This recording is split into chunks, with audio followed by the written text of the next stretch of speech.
오늘 말씀이 무슨 말씀이에요? 예수님의 지상명령 아니에요. 너희는 가서 모든 족속으로 제자를 삼고 아버지와 아들과 성령의 이름으로 세례를 주고 내가 너에게 분부한 모든 것을 가르쳐 지키라. 볼지어다 내가 세상 끝날까지 너희와 항상 함께 있으리라. 할렐루야. 마음이 급해서 이제 말이 막 헛나오네. 사실은 지난 목요일 날에 임플란트 하느라고 수술을 좀 크게 했어요. 그래서 말이 새긴 하는데 열심히 또 하도록 그렇게 하겠습니다. 그래요. 가는 거예요. 예수님이 지상명령. 이 유언이라고 하잖아요. 유언. 유언이 얼마나 소중해요. 청개구리 이야기 여러분 아시죠? 산으로 가면 바다로 가고 바다로 가면 산으로 가고 산으로 가라면 냇가로 가고 냇가로 가라면 산으로 가고 그런 줄 알고 이 청개구리 엄마가 죽을 즈음에 좋은 자리에 좀 물어줬으면 좋겠다는 생각을 했는지 반대로 늘 하니까 좀 나를 시냇가 옆에다 묻어주어라. 그러면 산에 양지 밝은 산에다 묻어줄 줄 알고 근데 이 청개구리 아들이 그래도 이 엄마의 유언인데 마지막은 들어드려야지. 물론 뭐 이 청개구리 이 동화 이솝 전래 동화 같은 이 얘기 해석이 좀 많이 다르긴 다르더라고요. 뭐 문화적으로 다를 수 있고 상황적으로 다를 수 있고 이건 뭐 독립적인 어떤 태도로 자기 정체성을 세우기 위한 어떤 텀이라고 할 수 있죠. 시기이기 때문에 그건 어떤 창의적일 수도 있다. 뭐 이런 해석도 하지만 그러나 우리가 본래 우리 이 동양적인 의미에서의 이 비유라고 한다면 비유로 전래동화인데 결국은 유언의 중요성을 줄 수 있지 않을까 하는 생각이 들어서 예수님의 유언이라고 하는 측면의 마태복음 28장 19절 20절의 말씀은 대단히 우리의 삶에 중요한 거예요.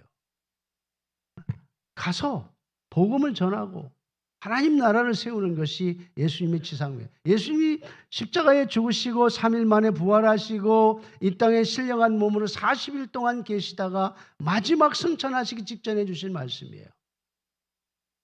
마지막으로 주신 말씀이라고 하는 것이 우리에게 얼마나 소중한 말씀인가, 얼마나 중요한 말씀인가를 알 수 있는. 자, 의미를 간단하게 정리하고 오늘 설교를 마치도록 하겠습니다. 마태복음 28장 주님의 지상명령. 이 말씀은 새 계명의 새 계명.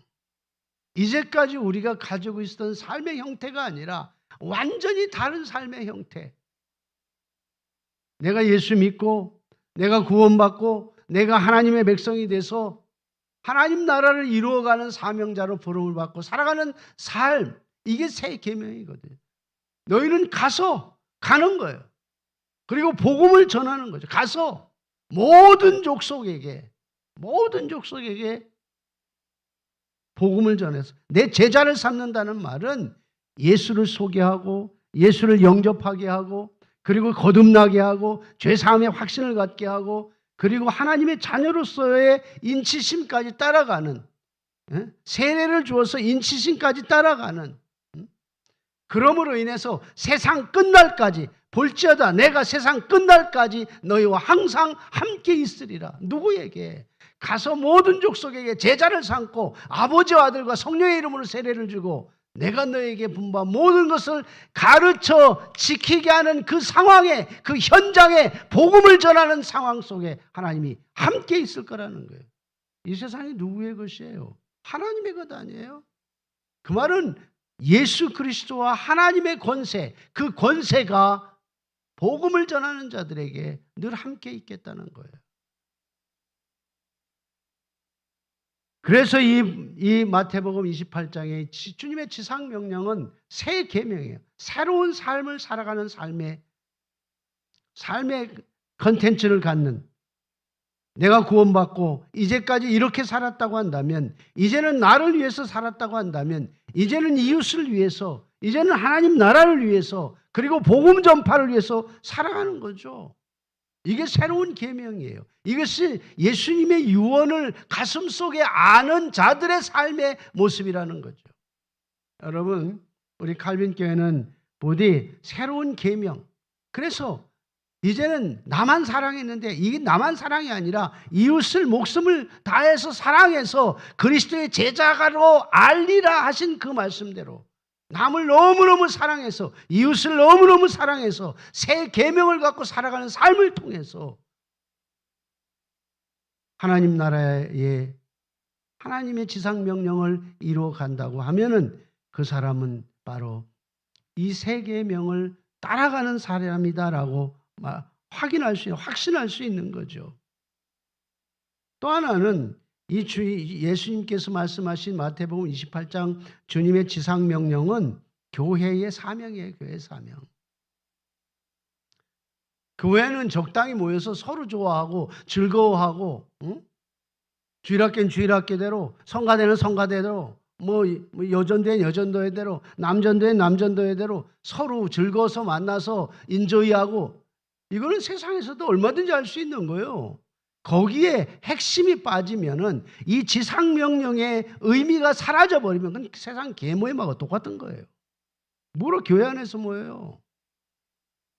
세상에도 얼마든지 더 좋은 자리들이 있는데, 교회의 사명은, 교회의 존재 목적은, 이유는 예수님의 지상명령을 감당하는 거예요. 이게 교회의 존재 이유예요. 주님이 왜 교회를 세우셨어요? 이 지상명령을 이루라는 거예요. 교회 너는 가서 모든 민족에게 복음을 전하고 그들을 통해서 하나님 나라를 이루어가야 된다는 거예요. 이게 주님이 교회를 향해서 주시는 의도예요. 교회의 존재 목적이에요. 요즘에 교회의 본질이 많이 사라졌어요. 교회가 서로 좋아하고 교회 안에서 필요하죠. 그것은 목적을 위해서 수단이에요. 서로 함께 격려하고 서로 함께 기도해주고 그리고 믿음을 격려하면서 세워가는 것은 이 예수님의 지상명령을 이루어 가기 위한 수단과 방편이지 그게 목표가 아니라는 거예요. 그런 교회는 존재할 이유가 없어요. 어디서든지 얼마든지 할 수 있으니까. 교회 존재 이유, 존재 목적은 하나님 나라를 이루는 거예요. 그래서 우리 칼빈 교회도 제가 보니까 이렇게 한 영혼 구원하는 초청잔치도 하고 이거 굉장히 훌륭한 거예요. 이런 일이 있을 때 나도 하고 힘을 기울여서 열심히 최선을 다하는 거예요. 그럼 뭐라 저렇게 돈 없어 드리고 수많은 사람들이 저 멀리까지 가가지고 복음을 전하고 애쓰고 하겠어요. 총장이 할 일이 얼마나 많은데 지난 10월 달은 저 평가를 받기 위해서 밤을 새다시피 하고 준비한 것이 10월 11일이었어요. 10월 11일 이틀 동안에 실사단이 와서 평가를 그때까지는 정신이 없고 학교에서 거의 상주하다시피 교수나 직원들이 그랬단 말이에요. 그 다음 날 베이징으로 가서 세계총장협의회에 참석하고 돌아와서 하루 자고 미국 갔어요. 미국 간 이유는 우리 학생들에게 인턴십 자리를 마련해 주기 위해서 지난 유엔에 가가지고 엄청난 이벤트를 했거든요. 미국 유엔 한복판에서 한국 최초로 우리 칼빈 대학교, 아주 작은 칼빈 대학교, 이름도 없는 칼빈 대학교가 최초로 포럼을 개최했어요. 미국 유엔에서. 그래 아이들이 얼마나 자신감을 가졌는지 이래갖고는 안 되겠다. 여기서 끝나면 안 되겠다. 이 국제 기구들에게 얘네들이 인턴십을 할 수 있는 자리를 마련해 주겠다 하고 하룻밤 자고 미국으로 날아갔어요. 6일 만에 돌아왔는데요. 물론 여러 자리를 마련했고 돌아왔어요. 하루 자고 학생 모집을 위해서 우즈베키스탄 갔다가 돌아와서 하루 자고 또다시 네팔로 갔어요. 그러니까 한 달이 쑥 지나가더라고요. 하루 자고 외우고 하루 자고 가고 하루 자고 얼마나 바쁘게 다녔는지. 근데 정말 중요한 것은 무엇을 위해서 하느냐가 굉장히 중요한 거예요. 여러분, 교회의 사명이라고 하는 것은 이 예수님의 복음을 전하기 위해서 예수님의 지상명령을 이루어 가기 위한 수단과 방편으로 쓰임을 받는 것이 중요한 것이고 우리를 부르신 사명이 거기에 있는 거예요. 그걸 떠나면 의미가 하나도 없어요. 아무리 인생이 바쁘게 살고 아무리 인생이 훌륭하게 살고 아무리 많은 것을 가지고 살아도 그 사람에겐 진정한 기쁨이 없어요. 왜? 모든 권세는 예수 그리스도 안에 있기 때문에 예수 그리스도 안에서 사는 삶만이 진정한 만족과 진정한 기쁨이 있는 거예요. 그래서 뭐 이렇게 힘들고 힘들어도 나이가 많아도 복음을 전하는 건 전하는 거예요. 끝까지 죽을 때까지 복음을 전하는 거예요. 주님 오라 하실 때까지 복음을 전하는 거예요. 총장이라고 가만히 앉아서 결제나 하고 급여나 받고 그래도 얼마든지 할 수 있는 거예요. 그러나 그것만이 전부가 아니거든요. 주님이 내게 주신 사명이 있단 말이죠. 그래서 목숨을 다하는 순간까지 그 사명이 있는 자는 하나님이 지켜주실 것이다. 이 믿음 갖고 가는 거예요. 우리 칼빈교회 가끔 그런 얘기 들어요. 칼빈교회 참 평균 연령이 높다고. 그 신경 쓸 거 없어요. 주님이 이 땅에 우리의 사명 주시면 끝까지 지켜주실 것이고 건강 주실 것이고 그리고 우리가 할 수 있는 상황과 환경을 만들어 주실 거예요. 할렐루야! 이 믿음 갖고 가야죠.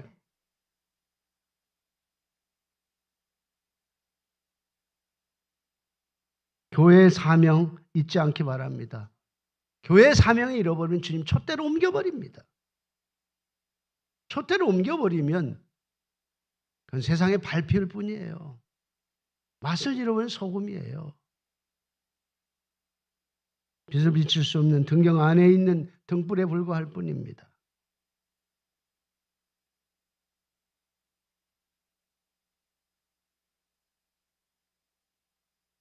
마지막으로 간단히 생각하고 마치겠습니다. 지상명령, 예수님의 지상명령은 축복의 통로죠.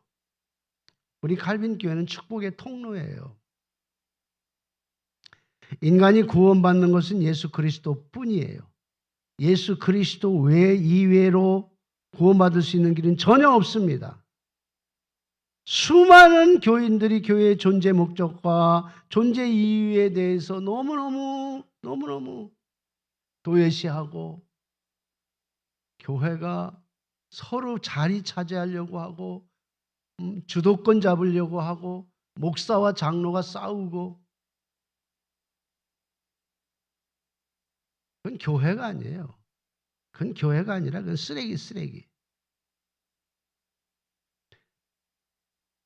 지상명령을 통해서 한 사람의 영혼이 구원받게 되면 결국 하나님께서 우리를 하늘의 별처럼 빛나게 만들어 주시는 거예요. 여러분, 하늘의 별처럼 비추임을 받고 별처럼 하나님께 인정받을 수 있는 그런 자리가 얼마나 우리에게 소중하냐 말이에요. 그래서 교회는 결국 지상명령을 통해서 축복의 통로가 되는 것입니다. 교회가 교인들을 만족하기 위해서 있는 것이 아니에요. 존재 목적과 존재 이유는 주님께 있는 거예요. 지상명령을 이루고 한 영혼을 구하고 하나님 나라가 하늘에서 이루어진 것처럼 이 땅에서 이루어지도록 만들어가는 수단과 방편으로 이 땅에 교회를 남겨놓으셨다는 거예요. 우리 하나님의 의도가 그거였어요. 근데 교회가 교인들만 만족해 하기 위해서 이런 프로그램 만들고 저런 프로그램 만들고 그건 교회가 아니죠. 때로는 필요한 부분이 있어요. 그러나 그것이 주가 되면 안 되고 지나치면 안 된다는 거예요. 교회들을 성도들을 세워가고 격려하고 이런 건 얼마든지 해야죠. 믿음이 낙심될 때는 도와주고 격려하고 세워주고 일으켜주고 얼마든지 해야죠. 서로 돌아보아 사랑과 선행을 격려하며 그랬어요. 그러니까 해야 돼요. 그런 거. 그러나 그게 목적이 되면 안 되는 거예요. 내가 최고라고 생각하고 주장하고 그게 아니란 말이죠. 주님이 오신 거는 하나님이 세상을 이처럼 사랑하사 독생자를 주셨으니 왜? because 이는 뭐예요? 멸망치 않고 믿는 자마다 멸망치 않고 영생을 얻게 하려 하심이라고 했어요. 영생을 얻게 하기 위해서 예수님을 이 땅에 보내주신 거예요. 예수님이 오신 목적이 그거란 말이죠. 교회를 세워주신 목적이 그거란 말이죠. 사랑하는 여러분, 하나님은 어떤 고난과 어떤 어려움이 있다 할지라도 예수님을 믿는 우리를 여전히 든든하게 하신 이유가 있어요. 여전히 사랑하게 하시는 이유가 있어요. 그 이유는 뭐냐? 그 이유는 바로 주님의 지상명령을 이루라는 거예요. 우리 칼빈교회 훌륭한 교회 됩시다. 할렐루야. 칼빈교회는 주님 모실 때 기뻐하는 교회 됩시다. 할렐루야. 다른 거 다 잘 못해도 좋아요. 주님이 원하시는, 주님이 기뻐하시는 주님의 지상명령을 붙잡고 기도하고 지원해주고, 여러분들이 현장에 못 가면 내가 현장에 가는 만큼 기도해주고 지원해주고 격려해주고 잘한다고 박수 쳐주고 하는 거예요. 우리 11명이 간다는데 11명이 칼빈 교회 대표해서 가는 거 아니에요? 그러면 가서 이제 또 선교 보고 하겠지. 어떻게 했나? 제 생각에는 하나님께서 깜짝 놀라게 하실 것 같아. 처음 가잖아, 처음. 아마 깜짝 놀라게 할 거예요. 그래서 야, 이래서 총장이 미쳤구나. 그 현장에 왜 이렇게 이런 걸 하려고 하는가? 저 늙은 나이에 아마 그 현장에서 보면 알 수 있을 거예요. 사랑하는 여러분, 사랑하는 우리 칼빈 교회가 하나님께 인정받고 축복받는, 그리고 축복의 통로가 되는, 그리고 주님의 지상명령을 이루어가는, 교회의 사명을 이루어가는 그런 칭찬받는, 인정받는 칼빈 교회가 될 수 있기를 주님의 이름으로 축원합니다.